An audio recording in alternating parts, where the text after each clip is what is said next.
Welcome to this latest edition of the Ril Dil Podcast. I'm your host, Cyril Gerald Quinn, on this 7th of September 2022. Hope everybody out there is enjoying their Labor Day shortened week, even though, sometimes when you have a Monday off, it doesn't feel like a short week. But this week, tomorrow's Thursday. Hope everybody is feeling great out there. Temperature's starting to come down a little bit, so maybe fall is coming along quicker than we may realize. Though, don't tell that to the people in California. Though they feeling that heat.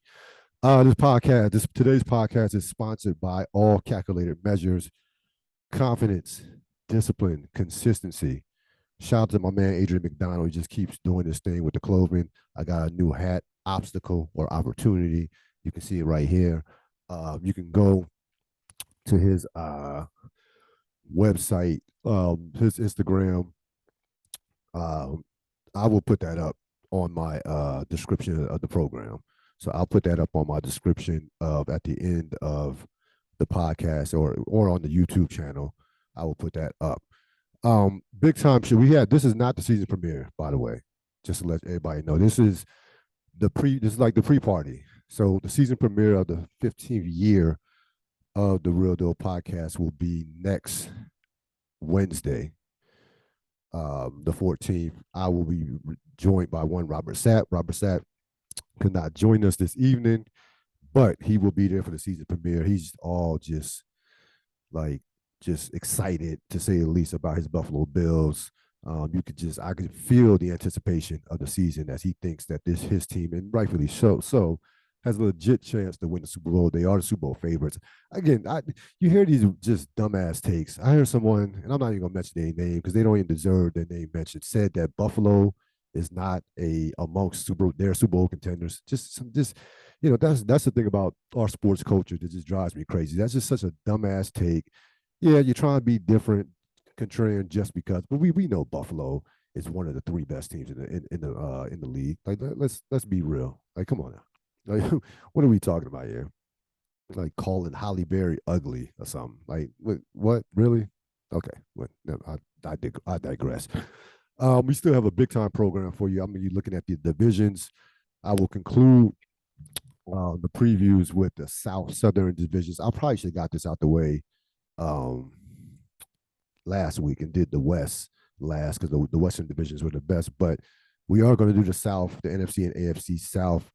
Also, we will talk about the theme of this season 15 of the Ril Dil Podcast, transformation. You will not want to miss that. NFC South team to beat. Obviously, if you've been watching these previews, I break these teams up into categories. You have your team to beat, you have the bridesmaids, the 50-50 team, and the team that should be looking ahead to 2023. So without question, in the NFC South, the team to beat are the Tampa Bay Buccaneers. The Tampa Bay Buccaneers have the second best Super Bowl odds behind the Buffalo Bills. They are 11.5. We're at 11.5 over and under in terms of wins. That's the highest in the league. I think tied with the Bills. It might be the highest in the league by themselves. Last year, of course, they were 13-4. Lost a heartbreaking game to the divisional round to the Rams, as they only made that miracle comeback, and they had a lot of help from the Rams with the Rams, all those turnovers the Rams had. That game should not have been that close, to be perfectly honest with you. They have Bruce Arians is out. He wasn't fired, but he kind of was nudged out. We talked about that on a couple months ago. Todd Bowles, who was a defensive coordinator, mastermind behind that defense that took apart Kansas City, but didn't play as well last year, is the new head coach. We'll see how he does with the second time around. Certainly, this will be the best quarterback he's ever had. Defensive coordinator Larry Foote. Again, Tampa Bay is loaded with skilled players. You're talking about Mike Evans. We're talking about Godwin, Leonard Fournette. They have all the skilled players from that standpoint. The question is the offensive line. The offensive line is a train wreck right now. You have Jensen that's injured. Marpet retired. They only have one starter from last year. Wirfs is banged up. He's all pro caliber. Of course, you have no Gronkowski for now. We'll see how long that lasts. He's known for coming back during seasons, during the middle of the season. I would not be surprised if he did not come back, say October, November. They lost Jordan Whitehead, Pierre Paul, and Sue, so they got rid of some veteran players and trying to replace him with some young talent in the draft and free agency. They still have a great linebacking core with Devin White and Levante David. Secondary with Davis, Murphy Bunting, Wingfield Jr. is very good. Here's the schedule. In terms of the matchups, in terms of here's their non-divisional schedule. They're at Dallas, home to Green Bay, home to Kansas City, home to Baltimore, home to the Rams, at Cleveland, at San Francisco, home to Cincy, at Arizona. That's a brutal non-conference schedule. Like that is a brutal non-divisional schedule. Even with a weak division, and the Saints are not going to be bad, as we'll talk about. So best case, I had them 12-5. They're gonna, if Brady is upright, they're gonna win the division. Like that division again. This division is bad. There's no threat to them in this division. The only comparable team that's of any competence is the New Orleans Saints. Everybody else is bad. Everybody else has zero chance to compete with Tampa Bay. Worst case 10-7 wild card. Best case 12-5, and they go back to the Super Bowl. Now I don't think they will win the Super Bowl. I think I'm thinking probably whoever comes out the AFC is going to win the Super Bowl. So that's my personal opinion. But I do think that they are almost a virtual lock to make the playoffs. Again, a lot of people listen, Tampa Bay, it is an enormous advantage to have when you have a division in your pocket. And Green Bay has that, Buffalo has that. Like that is a big time advantage to have. Like those teams, Green Bay, Buffalo, and Tampa Bay, are not going to be fighting for their divisions. They're not. If their quarterbacks are healthy, they're not. They're going to cruise for the most part to winning a division. In the NFL 17-game season, that's a big time advantage not to have to go tooth and nail for your division. Cincinnati and Baltimore are going to be in a bloodbath for that division. Kansas City, that AFC West is a bloodbath. Okay. Even with the Rams, they're gonna have to go tooth and nail with San Francisco and also Arizona. So that is I think it's a huge advantage. I'll never dismiss it that you don't have to work as hard during the regular season because your division's not that good and kind of leaves you with some wiggle room come playoff time. So Tampa Bay will win this division. They'll be amongst the 2 to 3 best teams in the conference. They'll be, I think, along with Green Bay and the Rams, along with Green Bay, they'll be the best team in the conference. And don't be surprised if they're playing the Green Bay Packers or the Rams in a NFC championship. As far as the bridesmaid concerned, the New Orleans Saints, the Saints have 8.5. Their over and under was 8.5. They were 9-8 in 2021. We know this is a new look Saints team. The Sean Payton, just a whole new deal. Payton, no Breeze. Dennis Allen's the head coach. Last year, they had a tremendous defense. Look what they did to Green Bay. Look what they did to Tampa Bay twice. They were 4th in defense last year. They lost to Teron Armstrong on the offensive line. Now, question is, of course, Jameis Winston. Jameis Winston last year before the injury, they were 5-2, and he was actually playing well. They had tailored hit the offense to the running game and played through the defense. Look at them this year. They have Michael Thomas back. Taysom Hill will be at tight end. With Taysom Hill is at what point is like, do you say to yourself, this guy is just not a good football player? Like when you see a guy moving position every season, they played him at running back. He's been at quarterback. He's been at not wide receiver. Or maybe he hasn't been a wide receiver, but he has some wide receiver type patterns. At a certain point, he's just not good. Like I don't how many positions can you move him to before you realize he's just not that dude. They drafted Chris Olave, the big time player at Ohio State, Jarvis Landry. Kamara still one of the best backs in the league. We know that the offensive line is not going to be what it once was. Like let's be honest, the offensive line. Dave Ramczyk is an all-pro caliber. They have some question marks on that offensive line, though. That's something to watch out for. Defensively, they will be still amongst, to me, the best, a legit top 5, top 10 defense. You have Cam Jordan, Demario Davis, Marcus Davenport, and they kind of revamped their secondary with Mayhew and Marcus May. Looking at their schedule for non-divisional, Minnesota, home to Cincinnati, at Arizona, home to the Raiders, home to Baltimore, home to the Rams, at the 49ers, at Cleveland, at Philly. I had best case for them 8-9, not making the playoffs. Worst case for them 7-10. Listen, I think New Orleans is going to be one of these teams where you don't want to play them. They're going to be a tough team to deal with week in and week out. I just don't think they're a playoff team. I don't see enough. I'm not in love with the offensive line, and I think it's going to be a situation similar to last year where they don't score enough points, put too much pressure on their defense, and then the defense probably breaks in the fourth quarter and gives up a big run or a pass play. I think the defense will be top 10, but today's NFL, you have to score points. Again, I'm not in love with the offense. To me, the way to go for them would be if the offensive line were better, I could see a path where they could possibly make the playoffs. Like you're tailing to Alvin Kamara in the running game, you can pound, make some plays on the outside. I don't think you can have a pass-led offense. I don't think they're built to be led by the pass or even for it to be 50-50, to be honest with you. I just don't think they're built that way. So I think this will be another transitional year for the Saints as they try to find where they're headed, what direction they're headed in. A lot of people are high on Jameis Winston this year. I'm not as high. Again, I'm a Florida State fan. I saw Jameis Winston a lot in college, not as high on him as people are coming into this year. But he's a serviceable quarterback. We'll see what happens with that.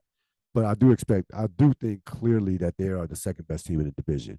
The 50-50 team, Carolina. Now, there are some people that are high on Carolina. I'm not one of them. Last year, they were 5-12. Over and under in terms of wins is 6.5. They have a new offensive coordinator, Ben McAdoo. For the life of me, I don't know why anybody who watched football for the last 3 or 4 years would even touch, or for the last 2 years would even touch Ben McAdoo. I don't understand in terms of what he did with the Giants or didn't do. I wouldn't have him nowhere near my football team. I just don't, not as a coordinator, not as a head coach, not as a coordinator, not as a quarterback coach. I wouldn't have him nowhere near my team. They get Baker Mayfield. He's the starter. This is a make or break year for Matt Rule. Matt Rule has to win. This has been his 4th year. He probably has to make the playoffs to keep his job.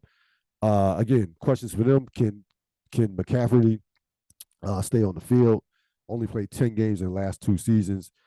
Look at some of their weapons on the outside. DJ Moore, nice player. Robbie Anderson, Terrence Marshall have a very good offensive line. They add some pieces, Bozeman and Corbett.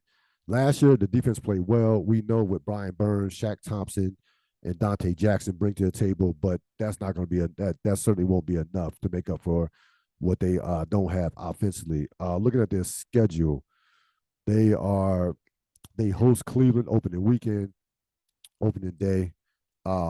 They have Arizona, 49ers, at the Rams, at Cincinnati, at Baltimore, and host Denver.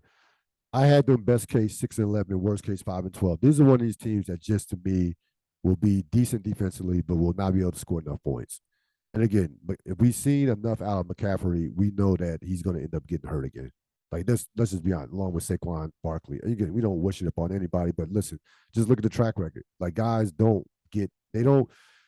if you're an injury-prone player, as you get older, you don't start getting healthy all of a sudden, especially in football. It just doesn't happen. So at that position, at the running back position especially. So I don't trust the offense. Baker Mayfield, think about this. If Baker Mayfield was inconsistent with a top offensive line, a great running game, what is he going to be with this offensive line? Or, I mean, what is he going to be with this offense? It is not a very good offense. The strength of their team is that defense. That's the strength of their team. So, and again, I'm not one who hates Baker Mayfield or thinks Baker Mayfield. I think Baker Mayfield is a starter, is legit, is a starting NFL quarterback. Just don't think that he's that dude. Like he's not going to make other people better. So, this team, best case 6-11. I might be kind with that. Worst case, this team is 5-12. Either way, they're not making the playoffs.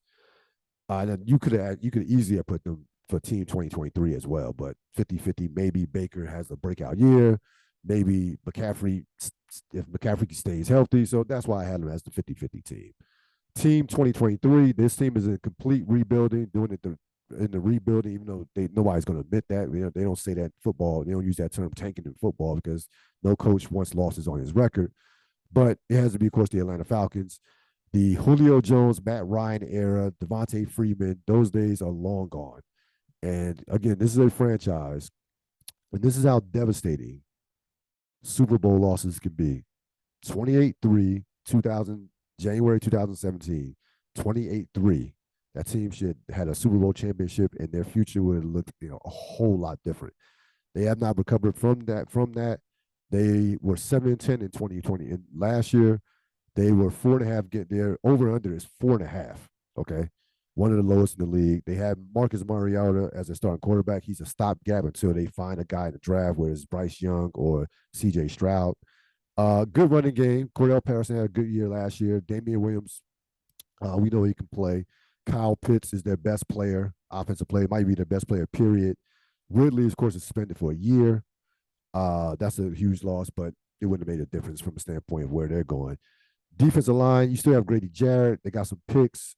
Casey Hayward Jr. is upgrade in the corner in the secondary, and AJ Terrell is a very good player.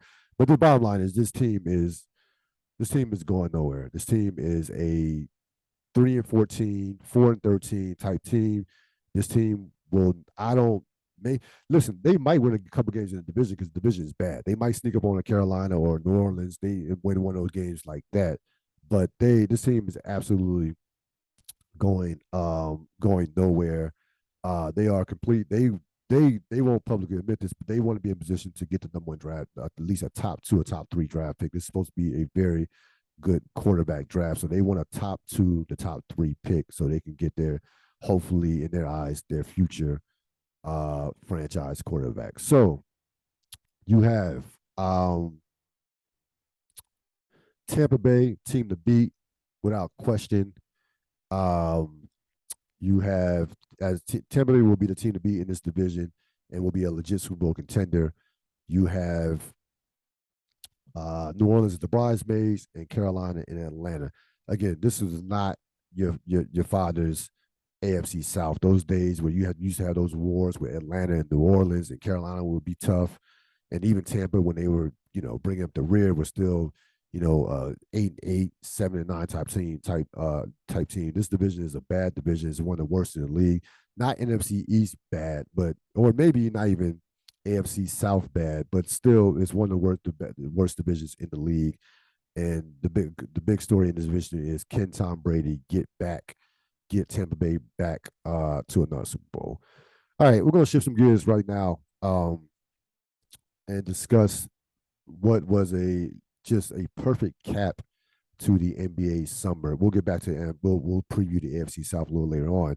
Of course, you had Donovan Mitchell going to Cleveland. So Mitchell goes to Cleveland. Utah gets the 25, 27, 29 unprotected first, 26, 28 pick swaps, along with Lauri Markkanen.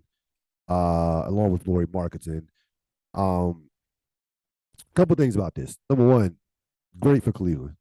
I'm happy for Cleveland. That franchise has been an embarrassment out for the most part when LeBron James has not been a part of it. That is no longer the case. They have moved along from that era to where they're dependent on LeBron James being that dude. I love their team. Before I get to the Cleveland aspect of this, I have to talk about the Knicks. And listen, I root for a bad franchise too. Lakers are a joke, but they're not the Knicks. Like, at least the Lakers have 2 championships in the last 11 years. The Knicks haven't won a championship since what, 73? Yeah, 73. And I just feel horrible for their fans. I do. I generally do. To be a Knicks fan is like torture to the soul. And that fan base is loyal and they deserve better. How, if you're the Knicks, that you don't land Donovan Mitchell is, I know why it didn't happen, but it still should have happened. Like, you couldn't have more things going for you than what the Knicks had going for them.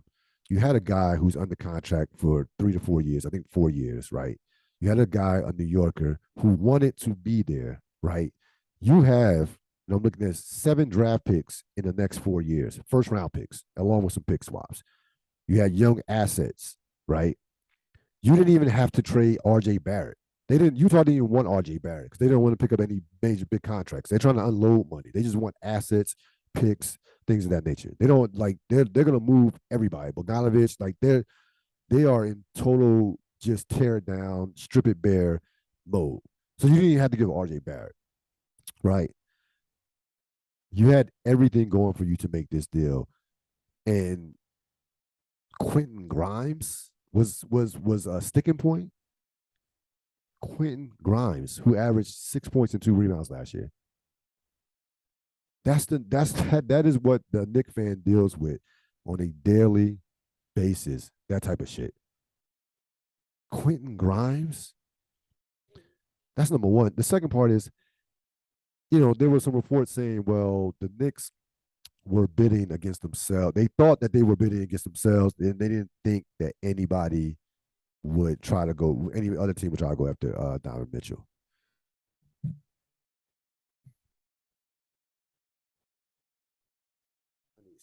Need some water.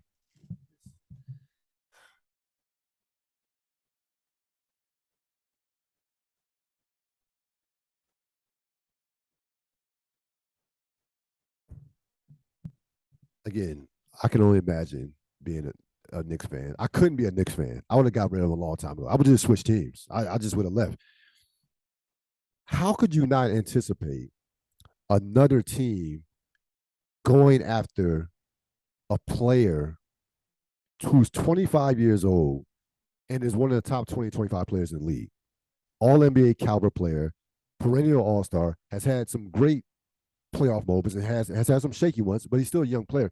How could you anticipate another team not having an interest in that guy? They really believe that they were the only team that had an interest in Donovan Mitchell? What? Everybody knew. Listen, once Gobert got traded from Utah, everybody knew Cleveland, Utah, what time it was with Utah. Everybody knew. Everybody has watched Danny Ainge move over the course of his career. Yeah, when Gobert got traded, it was only a matter of time before Donovan Mitchell was traded. A matter of time. Not even like we would have. I would have bet any amount of money that it was going to be before the season. If it wasn't going to be before the season, it would have been during the All-Star break, if not before that. But Donovan Mitchell was gone once Gobert got traded. So again, if you're the New York Knicks, how could you even fathom that another team would not have interest? I don't get it. I get it, but I don't get it. All right. That's enough with the Knicks. I can't do no more with the Knicks. So, as far as Cleveland, right? So Cleveland has a foursome: Mitchell, Mobley, Garland, and Jared Allen, right? Jared Allen is your fourth best player. Here's the question I pose for you. You have a choice between these three young teams that all two of them made major moves this offseason in Minnesota and Cleveland. We already know what Memphis is. You can have one of these teams for the next 5 years. Which one of these teams is going to win a championship? Would you bet on to win a championship first? Cleveland, Minnesota, or Memphis? Now, I think Cleveland has the best upside in terms of the roster because I think Mobley has some Tim Duncan. Excuse me. I think Mobley has some Tim Duncan type ability, to be honest with you. I think Mobley has that type of skill set. I'm not saying he's going to be better than Tim Duncan or be I think Mobley's going to be a top player in this league, MVP type of caliber player, a top 10 player, top 5. I love Mobley. I think Mobley's going to be that dude. I think they have the best upside. I think Minnesota, pound for pound, probably might have the best talent. But in terms of a championship, I think Memphis would be my pick to win a championship out of those three teams. The thing about Cleveland is they're in the East. If you're in the East, you're dealing with Giannis and Boston for the next 5 years minimum. So the West is a little bit in flux. I don't know what the Clippers are going to do this year. Everybody loves the Clippers. I don't know if those guys can stay healthy. Forget about the Lakers. Phoenix, they'll make the playoffs. But the West is not. The West is okay. It's not great. So I mean, if you tell me Golden State is the favorite until proven otherwise. But this is not. They're not dominant. This is not a dominant Golden State team. This is not 20. This is not Kevin Durant, Steph Curry in their prime, Klay Thompson, Golden State. They can be got. So I would say the Memphis Grizzlies are my choice out of those three teams: Minnesota, Cleveland, and Memphis. Out of those three teams to win a championship would be if I had to bet on to win a championship first. But again, exciting time for the NBA. I cannot wait till the NBA season to start. One of the most anticipated seasons to me. There's so much young talent in the league. I know. Listen, I know the NBA has some issues with players missing games. They got some stuff that they need to clean up, but the talent is undeniable. The talent is undeniable. The level of play to me when it's right is undeniable. I love the NBA. I love where the NBA is at from that standpoint. We'll see what happens. Come October, but great job for Cleveland. Great for Cleveland. Great. I couldn't be again. I could not be happier for that city, for that franchise. They deserve what they got from that standpoint. Give the organization a lot of credit for pulling that deal off. And again, the Knicks, they're the Knicks. All right, let's get back to the AFC South here. To our NFL preview. We're going to conclude our NFL preview. Of course, next week is season 15 of the Ril Dil Podcast. Damn, 15 years. 2008. Think about how different the world was in 2008. Like, yeah, I mean, Obama wasn't even president. He was about to be a president, but it seems like it was 30 or 40 years ago. But we are coming upon season 15 of the Ril Dil Podcast. As you see, got some legacy T-shirts in the back. The Snowfall. You got my nephew back there. Shout out to him. He's doing his thing, about to be a graduate, and we got some more shirts coming very soon. AFC South team to beat the Indianapolis Colts. Last year, Indianapolis lost a number of close games. They were 9-8 last year. They should have made the playoffs. They were a quarterback away from making the playoffs. That's why they got rid of Carson Wentz. They lost that embarrassing season finale to the Jacksonville Jaguars, which made Jacksonville's season 12th best Super Bowl odds. Think about that. They have it over and under at 9.5, but yet they have the 12th best Super Bowl odds in the whole league. So a lot of people are high on Indianapolis. Foles is the backup where he needs to be. Perfect. Like, it doesn't hurt to have a Super Bowl MVP as your backup, and we've seen him in that position. Of course, Carson Wentz was replaced by Matt Ryan. They picked up Stephen Gilmore and Yannick Ngakoue. Sorry if I butchered that, but as a pass rusher, Jonathan Taylor is one of the top running backs in the league. They have a legit top 5 offensive line if healthy with Nelson and Leonard. Quentin Nelson is one of the best offensive linemen in the game. Receivers a little suspect. Pittman, Paris Campbell, not exactly Rice and Taylor, but Pittman's decent. Defensively, they have stars all over the place. Darius Leonard, one of the best defensive players in the league. DeForest Buckner is a beast. They added Stephen Gilmore, who was a defensive player of the year at one point. Not what he used to be, but still very good.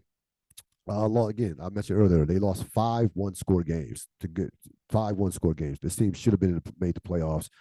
Looking at their schedule, they host Kansas City, at Denver, at New England, their non-divisional schedule. At Vegas, host Philly, at Dallas, at Minnesota, host the Chargers. I had them best case 11-6, worst case making 11-6, losing the divisional. Worst case 10-7 wild card. This will be a playoff team. I think Matt Ryan is an upgrade from Wentz. He will not turn over the ball as much. I think they will tailor their offense to their running game. Indianapolis is a team, and Sapp talked about this last week, right? There are teams that are under the radar in terms of you don't want to see in the playoffs. if they make it, because they are a matchup night with nightmare. Indianapolis is that team because they know who they are. They're gonna punch you in the mouth, pound the ball, and really take it to you offensively and defensively. Their offensive and defensive lines are amongst the best in the league. Any team that can hurt you at the point of attack is something to be something to be reckoned with, and they know who they are. A lot of teams get out there, try to play themselves, try to make themselves out to be passing teams. They're not passing teams, and they get embarrassed, and coaches get fired. This team knows who it is, and I think they will have a bounce back season. I think that they're going to win this division battle Tennessee tooth and nail, and I think they will be a tough out, and I mean tough out in the playoffs. I like Matt Ryan. I like the veteran quarterback who's kind of been written off, who was in an impossible spot last year with Atlanta. That team had no chance. Team had no chance. I think Matt Ryan has a little bit left in the gas tank. Now, we know he's not the MVP that he was in 2016. Those days are gone, but he doesn't have to be. All he has to do is make a couple plays and hand the ball off. That's it. And don't turn over the ball. Just be a game. He could just be a game manager, and they'll be fine. Bridesmaid, the Tennessee Titans. Tennessee lost a brutal game. Tough, bitter loss to the Cincinnati Bengals at home. They've made a habit of losing home games in the playoffs over the course of that franchise's history. They are 9.5 over and under, had the 18th best Super Bowl odds. So that means not a lot of people are high on Tennessee. Now, don't dismiss Tennessee. Mike Vrabel is one of the best coaches in the league. 6 straight winning seasons, 3 straight playoff appearances. Do not dismiss that kind of consistency in the NFL. It's not the NBA. It's not easy to make the playoffs, even though we have an extra team. They have a great culture. Their coach knows what the hell he's doing. He does. And he's a very good coach. He's a tremendous coach. I have a lot of respect for Vrabel, the culture. Similar to Indianapolis, they know who they are. We're going to run this football, play some tough defense. Our quarterback, not allow our quarterback to make a ton of mistakes, and we'll see what happens. Drafted Malik Willis, I don't care about that because he will not play. As long as Tannehill is upright, Malik Willis will not see the field this year. Ryan Tannehill had 14 interceptions last year. You know why he had 14 interceptions? Because he threw the ball over 500 times. You want Tannehill in between, say, 450 to 480 passes. He gets into that 500 range, is trouble. That's it. This is a running team, a run-based offense, period. Their pass protection is not very good. When they run block, they maul you. They traded A.J. Brown to Philadelphia, drafted Treylon Burks, added Robert Woods. I like him when he's healthy. He's one of the best blocking backs in the league, best blocking receivers in the league. Derrick Henry, great player. Was on his way last year, was having an MVP caliber season. 27 years old. That's old for a running back. That's not the same as most positions. For a running back, that you're starting to, the knees are getting a little creaky. 900 carries in 3 years. Keep that in mind, especially my fantasy owners. Keep that in mind about Derrick Henry. And he does not dodge tackles. This guy, probably one of the most physical running backs. Brutal, like he takes hits and gives hits. Keep your eyes on Derrick Henry. He could be at that position, at that stage in his career where he can't avoid injuries. That's a lot of carries in 3 years. 900. That's a big number, especially in this day and age, with this being basically a passing league. Added Austin Hooper. He's a solid tight end. We talked about the offensive line being a run-oriented, decent, below average pass blocking. They're not made for pass blocking. Jeffrey Simmons, Nico Autry, Kevin Bard, and they added Bud Dupree, which I think is a great pickup. Their defense will be fine. And Vrabel is a defensive coach. Their defense will be fine. I'm not worried about their defense at all. I'm worried about their ability to run the ball with a running back with that many carries. And you don't want to put the ball in Ryan Tannehill's hands and say win us games. That's not how they're going to win. That's not how they've been successful over the last couple of years with the 3 straight playoff appearances. And remember, a couple of years ago, they made to the conference championship, losing to the Kansas City Chiefs in the 2020 season. Look at their schedule, non-divisional at Buffalo. They always give the Bills problems. They match up nightmare for the Bills because of that running attack. and frankly have did an excellent job of defending the Bills. Home to Vegas, at Kansas City, home to Denver, at Green Bay, home to Cincinnati, at Philadelphia, at the Rams, home to Dallas. That's a brutal non-divisional schedule. I mean, think about it. You have Buffalo, Kansas City, Green Bay. No, think about the teams that think they can either get to or win the Super Bowl here. Buffalo, you have 1, 2, 3, 4, 5, 6, 7 teams on that list legitimately might have a chance to win the Super Bowl. 7. Okay. 7. Even though the division is weak, that's tough. That's tough. That's a tough non-divisional schedule. Best case, I had them 10-7, making a wild card, 9-8, missing the playoffs. I could easily see them missing the playoffs. I would not be surprised if they missed the playoffs, because if you tell me Derrick Henry, again, is not the same player with the injuries, and you have to count on Ryan Tannehill, the defense not being able to hold up because of the lack of the running game.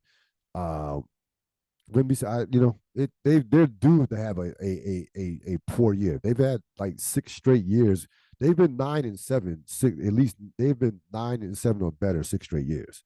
They've been a very consistent franchise. So, if they go 9-8 or 8-9, would I be shocked? Nah, probably no, not really.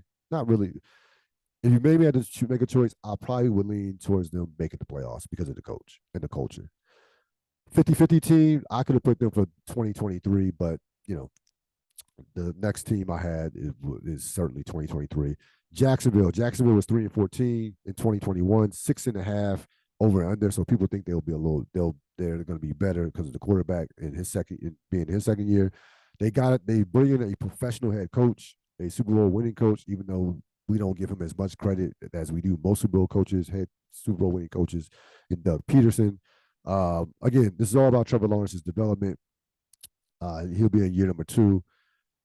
They added Christian Kirk, solid receiver. Travis Etienne Jr., they hope to get big things out of him. Marvin Jones Jr., Defensively, Trayvon Walker, Devin Lloyd, they drafted a lot in the defense as well. O-line, Brandon Sheriff, we know him from his time in Washington. He, when healthy, is an all-pro caliber. That will help the offensive line immensely. And they went heavy defense. Looking at their schedule, at the Chargers, at Philly, home to Denver, home to Vegas, at Kansas City, home to Baltimore, home to Dallas.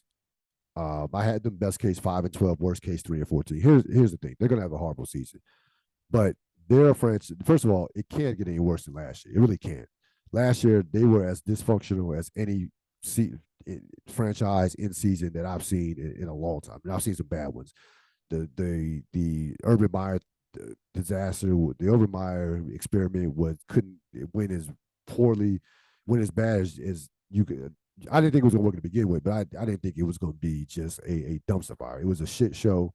He has no business coaching at the pro level. I don't want him as a coordinator. Maybe he can be somebody that can teach some spread offense techniques, things like that nature. But I wouldn't want Urban Meyer near my franchise in any capacity in terms of the NFL as far as coaching wise. I'm sorry, advisor, but no, he's a college coach. He's an all-time great college coach, all-time great.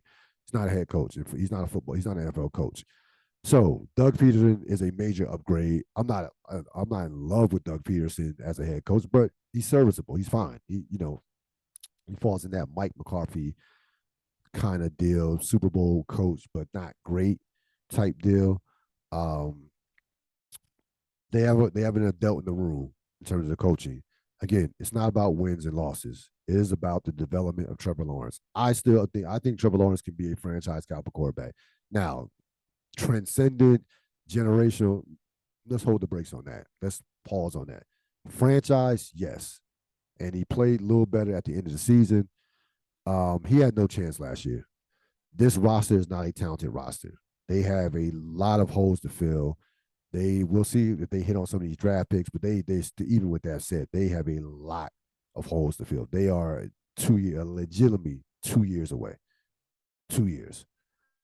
So the idea for Jacksonville is to develop the quarterback with great habits and put him in a position to where he doesn't get the shit kicked out of him, to where we don't start having his confidence being chipped away because he's getting mauled every other play.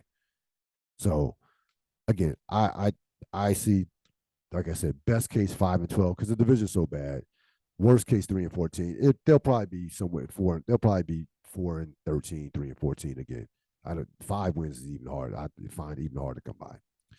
The 2023 team, and frankly one of the worst teams in the league, is the Houston Texans. Houston Texans 4-13 last year. They brought in Lovie Smith. We know Lovie Smith took the Bears to the Super Bowl, but has not had any success really since that. Even going back to college, he was bad with his time with Illinois.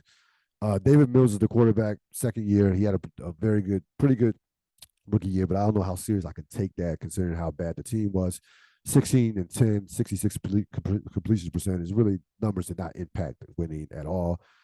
They, again, are a very internally dysfunctional franchise with everything that's going on with the owner, trusting people that are non-football people making decisions. They are a shit show within themselves. And this is even past Deshaun Watson. Forget about the Deshaun Watson ordeal.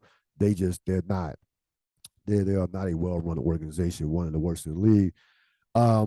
Some weapons on a couple weapons on the outside. Brandon Cooks, if he can stay healthy, still is a decent player. Yeah, Nico Collins, running backs Damian Pierce, Rex Buckhead. Okay, defensively, Darryl Stingley Jr. has a chance to be a very good player. They went heavy defense in the draft. Looking at their non-divisional schedule: at Denver, home to the Chargers; at Vegas, Tennessee, home to Philly; at Miami, home to Cleveland; at Dallas, home to Kansas City. I had best case 4-13, worst case 3-14. Listen, they are horrible. They are one of the worst 3 or 4 worst teams in the league. They will be in the mix for the number 1 pick. They will be in the Bryce Young, C.J. Stroud, or whatever quarterback emerges that I haven't mentioned next spring in 2023 draft. This is a bad team. This is a bad franchise. They have not recovered at all from trading DeAndre Hopkins and how that unfolded. They just are in the rebuilding process, retooling, rebuilding. I say reloading, but they're one of the worst teams in the league. So I don't have any real expectations of them whatsoever. I don't. Again, if you think Davis Mills is your guy, obviously I don't even like. Yeah, I can say, well, developing the quarterback. I haven't seen enough out of Davis Mills to say I feel like he has franchise potential. Like if you're in a position to draft C.J. Stroud or Bryce Young, then you're taking that guy. Like I'm sorry, Davis Mills. I don't put him in that Trevor Lawrence in that vein as a quarter. Yeah, this is our franchise quarterback. Let's just build around him. No, I'm sorry. Maybe this year he can shock me and I could be dead wrong, but as of right now, they are looking for their next quarterback in the draft. I don't think I don't think that their future quarterback is on that roster. So I think Indianapolis and Tennessee will battle for the division, go down probably to the last week. And those other 2 teams are in essence playing for 2023. Again, the team to watch to me in this division, besides the obvious with Indianapolis, is Jacksonville, because I want to see what Trevor Lawrence brings in year 2. I think he has a chance to be a very good player. I still think still high on him as a franchise caliber player in terms of potential. That's kind of like the team I will be looking at someone besides the top 2 in this division. So we had really the unofficial first week of college football. I know week 0 doesn't count to me. I didn't care about week 0. And the more things change, the more they stay the same. The 2 best teams are still Georgia and Alabama, Georgia, wherever you want to put, however you want to put, whichever order you want to put them in. It doesn't matter to me. Those teams, until further notice, will be playing in the national championship game if their quarterbacks stay healthy. The Georgia performance was by far the best performance. I don't think it's even close. Oregon is not that bad. Like that game was not about what Oregon is not. That game was about Georgia. That is a team that is full of themselves, from a competence standpoint. After winning a championship, that load has been taken off. That burden of not winning a championship, of being a great program, not winning a big one, is gone. They played with a freeness. The quarterback is going to be in the mix, and I don't think he's a great pro prospect. Let me say that, but he will be in the mix for a Heisman Trophy. Period. He will be amongst that in that conversation. They have athletes all over the place, speed all over the place. They toyed with Oregon. I'm telling you, Oregon is not a bad team. Oregon. Here's the thing. It was funny how the pollsters overreacted because they dropped Oregon completely out of the top 20. I'm like top 25. I'm like, yo, what? Look who they lost to. That team might be the best team in college football. Like I would have dropped them to like maybe in the 20s. I wouldn't drop them out. But anyway, Oregon will be fine. If you're an Oregon fan, do not panic. You lost to in essence a pro football team. That team might ship out. They might have 15 pros on coming off this year's team. That team is loaded, and offensively they're better. They don't even have to be great defensively. Like last year, their defense was insane. Their defense doesn't even have to be as good because the offense is much better. So Georgia, to me, the big deal in college football this week was the fact that Georgia has replaced Clemson as the team that now looks Alabama eye to eye. Like Georgia can say, like, what's up? We beat you. We don't fear you. What up? We can match you athlete for athlete. We can match you recruit for recruit.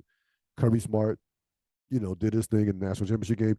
That Alabama ghost is done. That shit is over.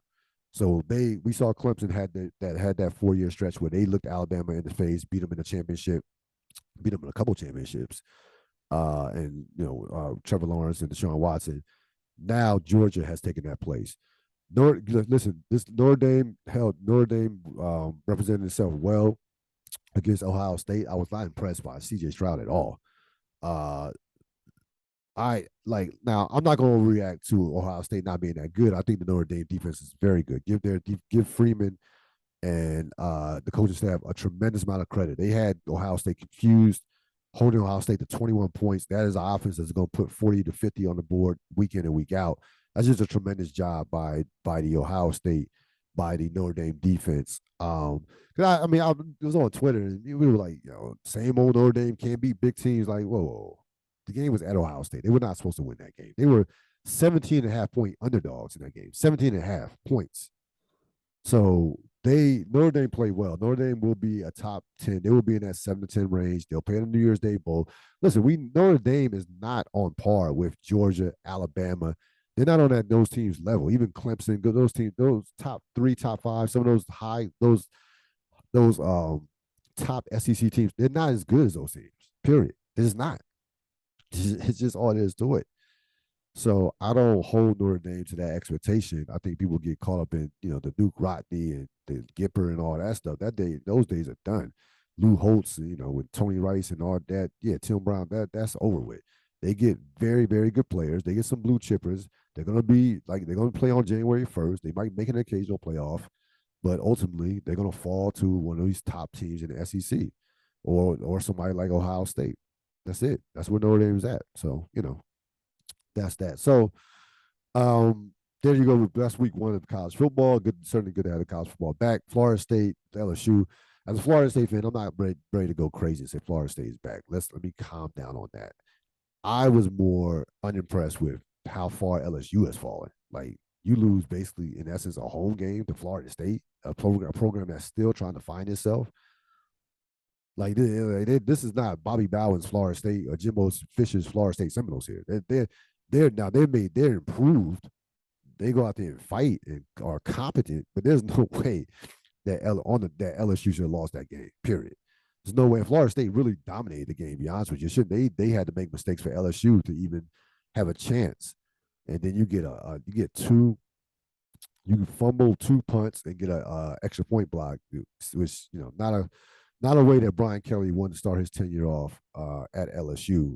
They don't have a lot of patience with that program. That is a blue blood program. They expect to win championships. They expect to compete for championships, and they're still getting top players at LSU. Like, LSU has way more talent than Florida State. Period. It's not even close. But that's where they're at. In terms of who won the week, we're gonna shift to who won the week. By the way, you want to ask who was the most disappointed.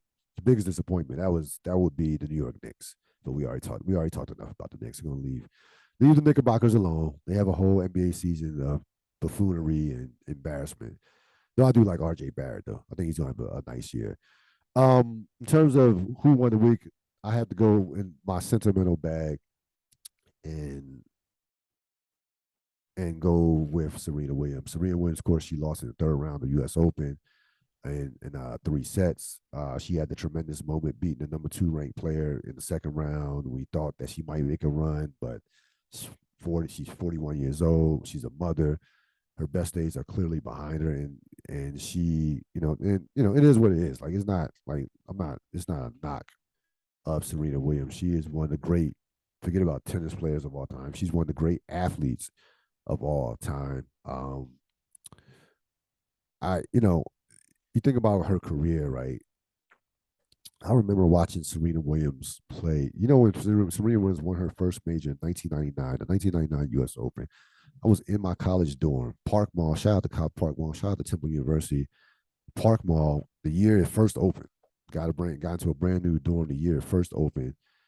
On my 13-inch television, watching her win that match at 17 years old. She had the beads in her hair. She won her first major before Venus. But then Venus had a stretch where she took over the sport for about 2 or 3 years, and then Serena became Serena, and in essence became the GOAT.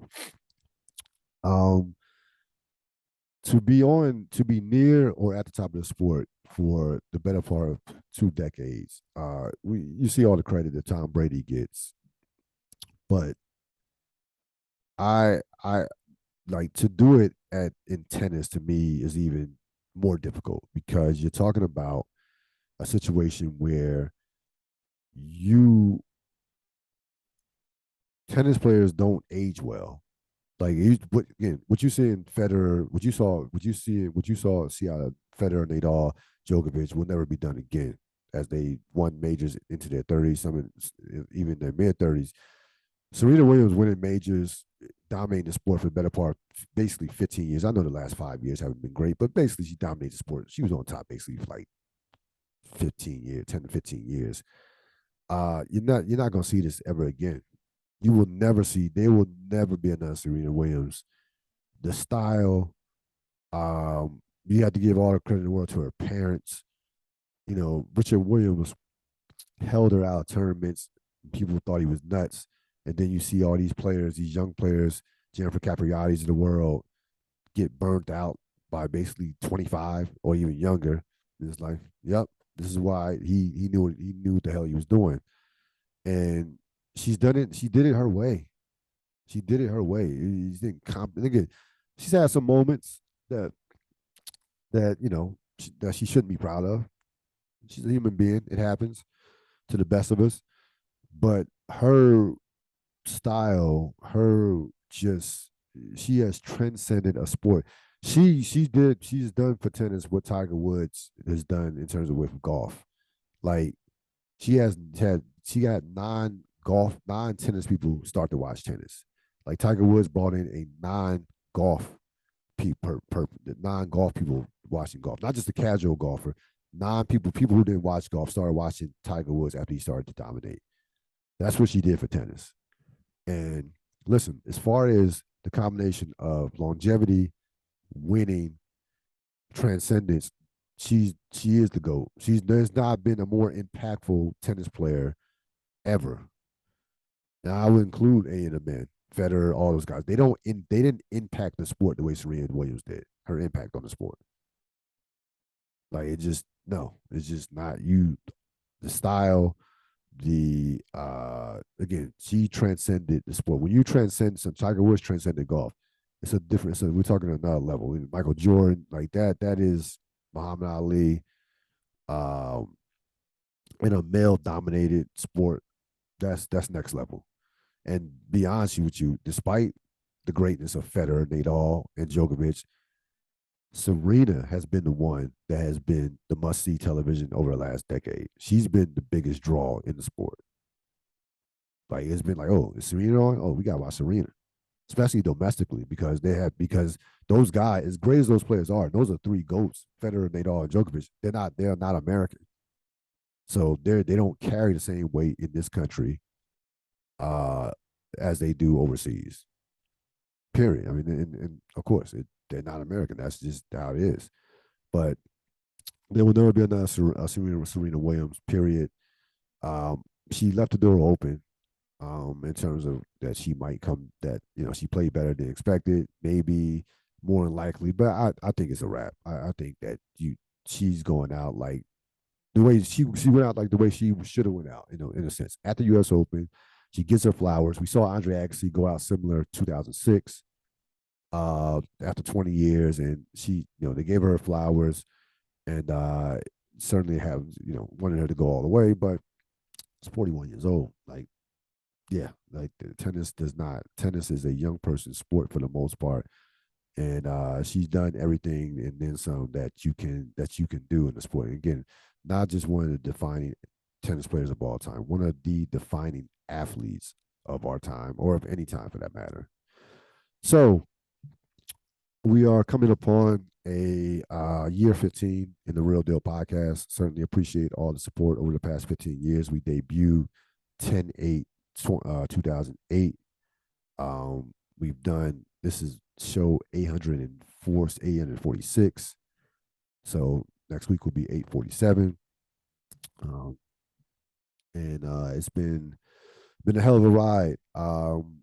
The theme, and I put it on a couple T-shirts, and you'll see this, and you follow me on certain social media, transformation. And it right now, I'm in the midst of a personal transformation, to be honest with you. And you say, well, what brought about this? I don't, if I want to say age per se, I don't know if I don't know if it's just age. I think that's an easy cop out to say, you're getting older, so midlife crisis. No, I'm good. But when you sit around, and I've been on this whole evolution, adapt or die, and all this shit for the past couple of years, talking, just talking. But finally got to a point to where it was like, what does that look like for me to transform into something else and become something else, and kind of get rid of parts of myself that no longer serve me? What does that look like? And I'm gonna be honest with you, it has been at times the most rewarding. It could be at times the most rewarding, but it's also been at times the most painful, because if you really want to go through a personal transformation, there are parts of yourself that you have to get rid of, and you have to be intentional about it. Some people go through life saying, you know what, I'm good. I'm just gonna ride this out, happy with who I am, and keep it moving. If you do that, then that's on you. I don't begrudge anybody. You got to make sure we are human beings. We all have to make our own choices. This is something that's necessary for me. This is something that to me is even bigger than me. I'm not going to be the same person a month from now, 2 months from now, God willing, a year from now. It's just not going to happen. I'm moving different in all aspects of my life. And I mean, every single aspect of my life, I'm moving different. And it's been uncomfortable, but I embrace that. Like I said, you cannot be somebody who puts on a shirt, be a disruptor, or puts on a shirt, evolution and all this other stuff, and you don't do it within. Got a lot of people out there who sell wolf tickets, talk the talk about what somebody else is not doing or what somebody else needs to do. But when you come to find out, they're not doing the work on themselves. You got to do the work on yourself in an intentional way. And it's going to be uncomfortable. It's going to be uncomfortable. But I feel like I know that it's going to be rewarding for me. I really do. So this podcast, I am just beyond excited for the future of this podcast as I transform and evolve as a human being. We got things lined up that's coming that I can't mention. Some things that are in motion that we will delve into later on, and you'll see as the months and the years go by. But again, I appreciate all the support. I'm looking forward to another season 15 of the Ril Dil Podcast. This podcast will be up um, early tomorrow morning. Enjoy the rest of your evening. See you next time.